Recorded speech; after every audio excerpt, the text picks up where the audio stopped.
Bharatiya Janata party का अगर कोई नेता है तो माननीय नरेंद्र मोदी जी है। वो जो बोलते हैं वो पूरा करते हैं। योगेश तिवारी जी हमारे अनियमित कर्मचारी संघ के संरक्षक है, उनके संरक्षण में ही हम भारतीय जनता पार्टी प्रवेश किए हैं। सभी ने एक सुर में ये कहा है, अब नहीं सही वो बदल के रही वो। हमें पूरा भरोसा है कि बीजेपी हमारी बात सुनेगी। गंगा जल के कसम खा के का बोले रही से कि मोर सरकार आई तो मैं कलेक्टर दर्द हूँ कि आज ओकर पूरा 5 साल बीते के बावजूद भी वहाँ नहीं देते। तो कांग्रेस के पदाधिकारियों का विकास हुआ है, क्षेत्र का विकास नहीं हुआ है।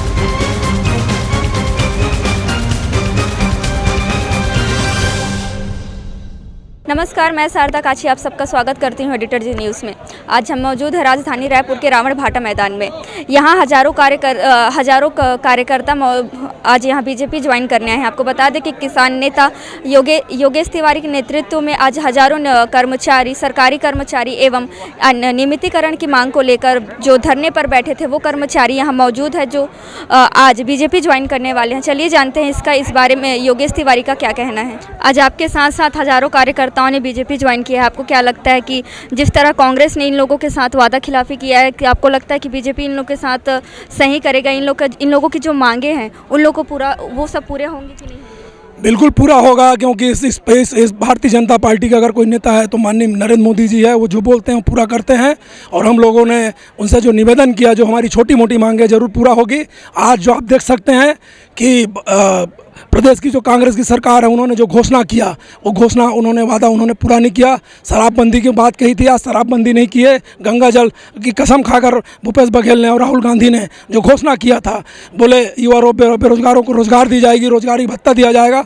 आखिरी समय कुछ चुने उंदे बेरोजगारों को रोजगारी भत्ता दिया जा रहा है, बाकी अन्यथा इस प्रदेश में कम से कम 20 से 25 लाख बेरोजगार हैं, उनको रोजगार भत्ता नहीं मिल रही है। और बहुत सारी योजनाएं हैं, चाहे प्रधानमंत्री आवास की बात हो, आज उनको आवास नहीं मिल रहा है।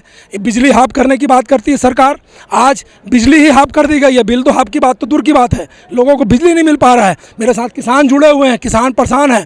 किसान को धान बेचने के लिए समस्याओं का सामना करना पड़ता है, हर चीज़ के लिए उनको परेशानी का सामना करना पड़ता है। आज बेमेतरा जो है, मैं उस माटी में जन्म लिया हूँ, वहाँ से मैं किसान नेता के रूप में लगातार लोगों की सेवा कर रहा हूँ। आज वहाँ सिंचाई की कोई व्यवस्था नहीं है, चारों तरफ भ्रष्टाचार है। जो रोड बनते हैं, रोड में इतना भ्रष्टाचार है कि 4 महीना नहीं चलता है। वहाँ का जो विधायक है खुद ठेकेदार है। रोड की बर्बादी आप जाकर देख सकते हैं। विकास की बात करते हैं, अगर विकास हुआ है तो कांग्रेस के पदाधिकारियों का विकास हुआ है, क्षेत्र का विकास नहीं हुआ है। तो हम लोग आज ऐसे विचारधारा से जुड़ना चाह रहे हैं जो देश में आज जिन्होंने काम किया है, जो देश के लोगों को किसी मुकाम में पहुँचाया है। आज भारत के लोगों को विश्व में जो सम्मान मिल रहा है, जो दर्जा मिल रहा है, इसलिए हम लोगों ने आज भारतीय जनता पार्टी का दामन हम लोगों ने थामा है। और कम से कम आप देख सकते हैं 15 से 20 हज़ार हमारे साथी आज भाजपा में प्रवेश किए हैं। तो आप भाजपा ज्वाइन करने के बाद अपने कार्यकर्ताओं के लिए क्या कुछ करेंगे? इनके लिए मैं एक सेवक के रूप में मैं पार्टी में जिनकी जो बात है उनको रखूंगा। इनकी समस्याओं को दूर करने के लिए वहाँ भी ज़रूरत पड़ेगा तो नेताओं से बातचीत करूंगा, संघर्ष करूंगा। लेकिन मुझे मालूम है कि भारतीय जनता पार्टी में इनकी बातों को मुझे बोलने की ज़रूरत नहीं है। जो चाहते हैं वो भारतीय जनता पार्टी पूरा करेगी।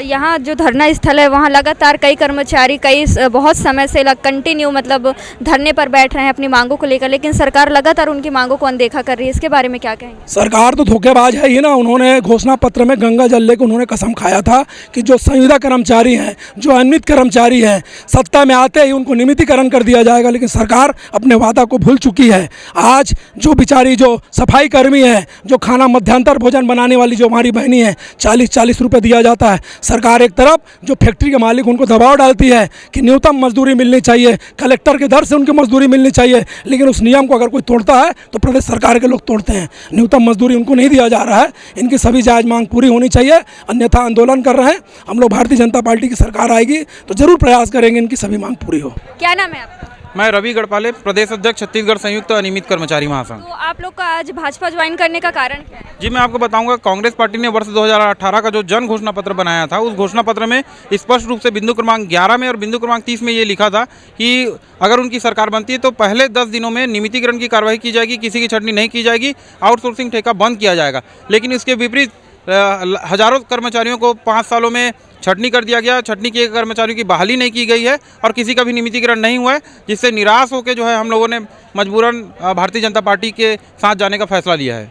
कितनी कितने की संख्या में अनियमितीकरण के कर्मचारी लोग यहाँ? लगभग 20,000 की संख्या में हमारे योगेश तिवारी जी हैं, उनके जो नेतृत्व में हम लोग यहाँ 20,000 की संख्या में आए थे। लगभग बेमेतरा से भी लगभग 5 से 10,000 की संख्या में बेमेतरा से भी आए, उनके विधानसभा क्षेत्र से भी आए थे। योगेश तिवारी जी हमारे अनियमित कर्मचारी संघ के संरक्षक है, उनके संरक्षण में ही हम भारतीय जनता पार्टी प्रवेश किए हैं। कारण यही है कि अभी तक क्या जो भी वादे किए गए थे कांग्रेस सरकार के द्वारा उसमें से छला गया है कर्मचारियों को, और छलावे के कारण हम बहुत त्रस्त हैं।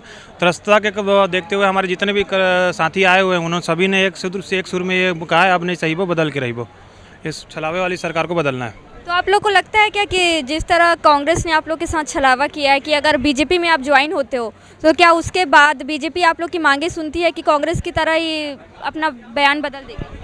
भाई हमें पूरा भरोसा है कि बीजेपी हमारी बात सुनेगी। हमारी बात हुई थी, योगेश भैया भी हैं, उन्होंने हमारी बात रखी हमारे ओर से, तो हमें भरोसा है क्योंकि बीजेपी ऐसी पार्टी नहीं है जो वादा खिलाफी करे, वो जो बोलता है वो पूरा करके रहता है। मैं रेशम विभाग में हूँ। तो आज बीजेपी ज्वाइन करने के बाद आपको लग रहा है कि जो आपकी मांगे पूरी अभी तक नहीं हो पाई थी वो मांगे अब पूरी होगी? जी, अभी हमको बोला गया है कि हमारी मांग पूरी होगी, तो हम भरोसा करते हैं बीजेपी सरकार पर कि हमारी मांगें पूरी करेंगी वो, जो गवर्नमेंट में आएंगी तो। मोर नाम नीलू ओगरे है, मैं रसोईया संघ के प्रदेश अध्यक्ष हूँ। आज हमारे मन के अनियमित कर्मचारी संघ के फैमिली के आज एक सम्मेलन रखे गए हैं जिसमें रसोईया संघ भी शामिल रही सब है। ये सम्मेलन हमार दुख और तकलीफ ला बताए बर रही सब है, काबर कि हमन अगर देखबो तो मध्याह्न भोजन रसोईया संघ ला मात्र 50 रुपया दिया जाते, एक दिन में मात्र 50 रुपया, पूरा महीना काम करथन तो 1500। अभी सरकार के वर्तमान जो सरकार है वो काय करी से जन घोषणा पत्र में गंगा जल के कसम खा के का बोले रही से कि मोर सरकार आई तो मैं कलेक्टर दर्द हूँ कि आज ओकर पूरा 5 साल बीते के बावजूद भी वह नहीं देते। तो थोड़ा से हमन दूसर के शरण में आए के कोशिश करे हन, भारतीय जनता पार्टी के शरण में आए के कोशिश करें, मगर आज हमन आए नहीं। हमन पूरा कर्मचारी रसोईया संघन तो हमन अपन मांग पत्र ला दे बर आ रहे हैं हमन। और मतलब जब आप लोगों ने अपना पत्र सौंपा, आप लोग की अपनी मांगे बताई, तो उनका क्या कहना कि आप लोगों की मांगों को सुना जाएगा, पूरा किया जाएगा कि नहीं? आप मतलब पता ज्ञात हुई दीदी कि यही छत्तीसगढ़ मध्य प्रदेश में जब लगे रही सब है तो मध्य प्रदेश में 4000 है रसोईया के और हमार छत्तीसगढ़ में मात्र 1500 है। तो कैसे दोगली सरकार है जो अभी कांग्रेस भाजपा के मध्य प्रदेश में मतलब ना सरकार है तो 4000 देवत है, यहाँ भी होई तो कम से कम हमारे रसोईया मन के आर्थिक स्थिति तो सुधरी, कम से कम 4000 तो मिली। एक सती आज मैं ज्ञापन सौंपे बर आ रहा हूँ। मोर नाम नीलू ओगरे है, मैं रसोईया संघ के प्रदेश अध्यक्ष हूँ। विज्ञापन तो सौंप दी हैं, सुनेंगे कि नहीं, तो केंद्र मंत्री भी आए थे, हम कोंडागांव जिला से आए हैं। लग रहा है कि कैसे करेगा तो नहीं, पता नहीं अभी।